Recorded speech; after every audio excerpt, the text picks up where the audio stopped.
From the opinion pages of the Wall Street Journal, this is Potomac Watch.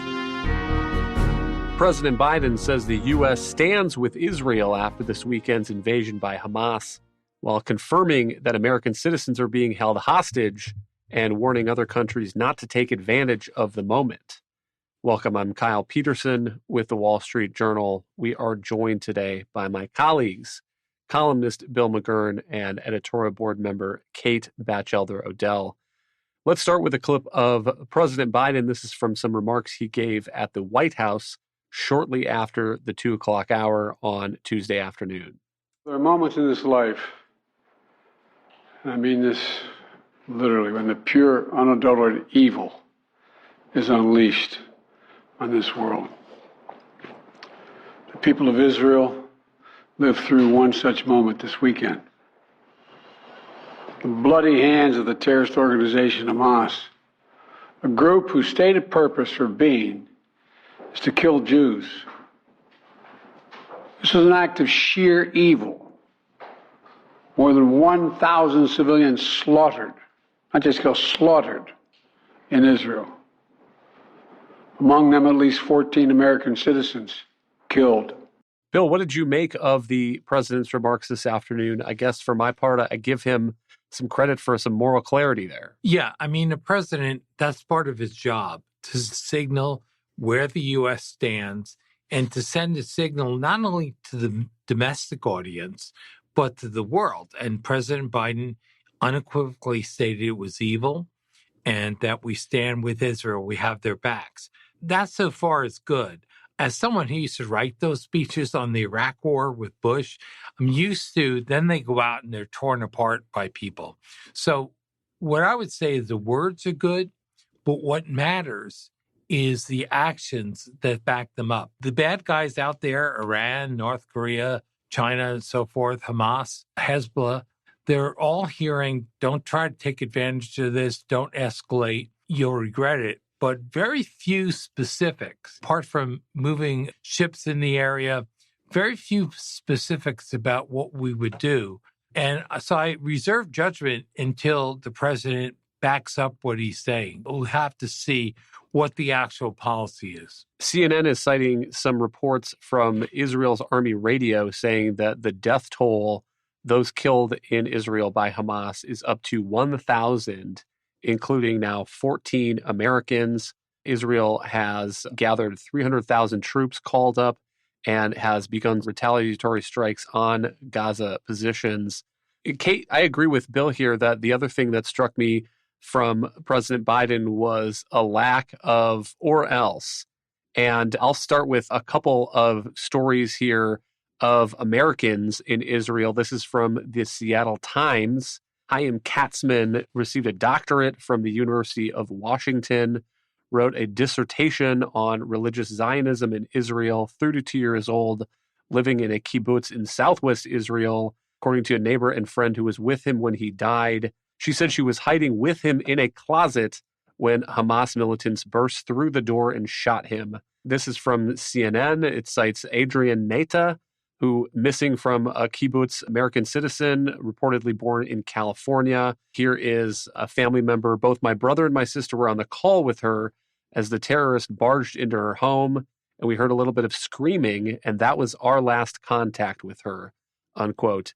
And Kate, part of what was news, I think, in the president's remarks was confirmation that there are U.S. citizens that are now being held as hostages by Hamas. And I didn't see anything in the president's remarks about what the U.S. intends to do about that. Right, Kyle. So the president did confirm that there are American citizens among the Hamas hostages. And shortly afterward, Jake Sullivan said that 20 or more American citizens are missing. So that should underscore your initial point, which is this is not just a conflict abroad. This bears directly on the American public if Americans are currently hostage to terrorists in Gaza.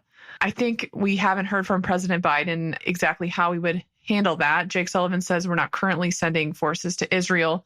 And Biden only talked about sending perhaps experts on these matters over there. So the question, like Bill said, reserve judgment to see what he does about it. I do think Republicans in Congress have an obligation to support the president if he does make an effort to get these hostages out as we would expect the American president to do.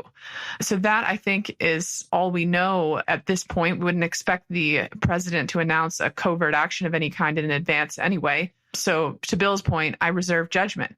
But on the larger questions, some of which you raised, what folks are watching pretty closely right now is Israel's northern border with Lebanon. Israel is, of course, flooding tanks and assets south to prepare for what could be a very long campaign in Gaza.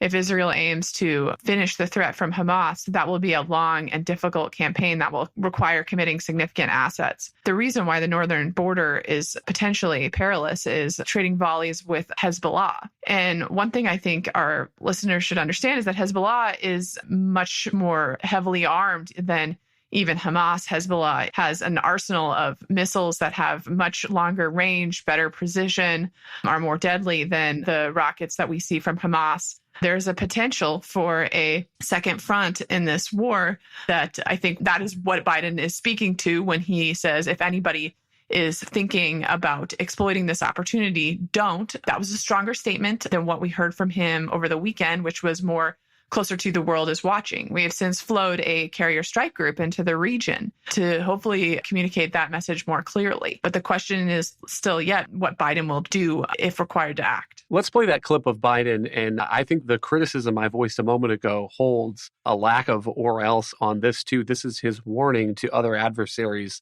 who may want to take advantage of this moment. Let me say again, to any country, any organization, anyone thinking of taking advantage of this situation, I have one word: don't.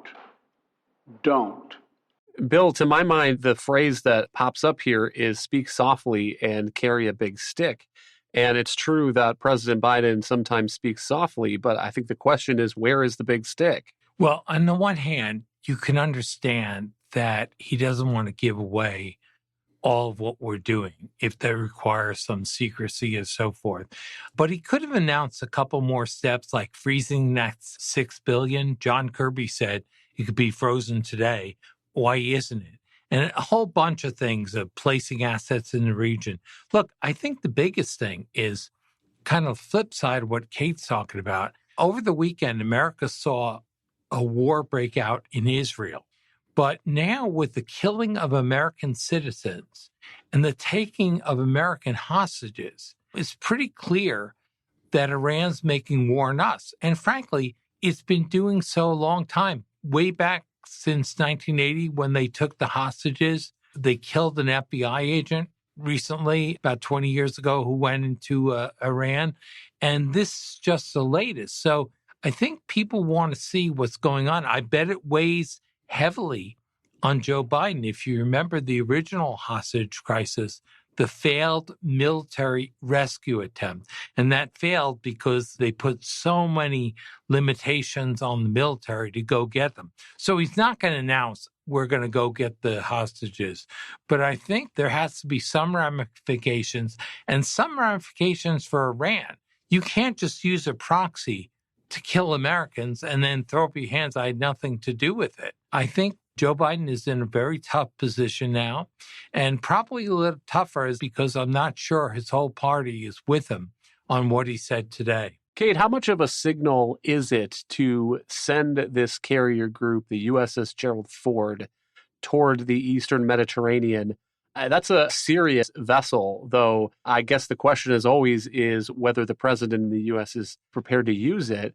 And what other options does the president have here as he tries to project some power and some deterrence, not only in that region, but if China is looking to take advantage of this to make a move on Taiwan, for example? Well, Kyle, to your point, I think sending the carrier strike group into the region was the right move. And that aircraft carrier, has fixed-wing aircraft that can launch strike packages. It travels with multiple destroyers that have their own offensive missile firepower. It's a fearsome group, but to your point, the question is to what extent Biden is willing to use it. That matters as well as its capabilities when we're talking about its ability to deter. But there are other things that we need to be immediately focused on, some of which, to Biden's credit, he's already doing. One is continuing to provide the Israelis with the weapons they need. We have already drawn down some of our Iron Dome interceptor stocks that we have pre-positioned in Israel. That's what Jake Sullivan said a few minutes ago. And we may need to keep supplying things like 155 millimeter artillery, the small diameter bomb, other precision guided munitions. So the total resolve on continuing to arm the Israelis and get them what they need and get it quickly is really essential in this matter. And also working with Congress to make sure that that aid is flowing. We can talk about the politics of that in a second. Also, you do have to take seriously, as we did in our editorial today, the possibility that the Chinese Communist Party, who is the dominant force over this authoritarian axis that we're starting to see consolidate that involves Russia and Iran and North Korea, there is a risk that they will exploit chaos in other regions to try to probe and provoke us in the Pacific. And we've been saying that China is our number one strategic adversary or the biggest threat to the United States. And so it's essential in this moment that we show that we're not taking our eye off that either. And some have suggested making sure we have assets on station in the Pacific as well. I think this really underscores a reality we might get to in a second, which is just what is happening in Israel is not an isolated event. It is not a distant dispute. It is really part of a broader story that we're seeing as sort of American political will and military primacy start to get called into question. So what we're seeing here is a real challenge on multiple fronts, not just in the Middle East, but also in Europe and the Pacific from an authoritarian axis. And I think we have to confront that reality and treat the situation in Israel as part of that broader problem and not merely an isolated event.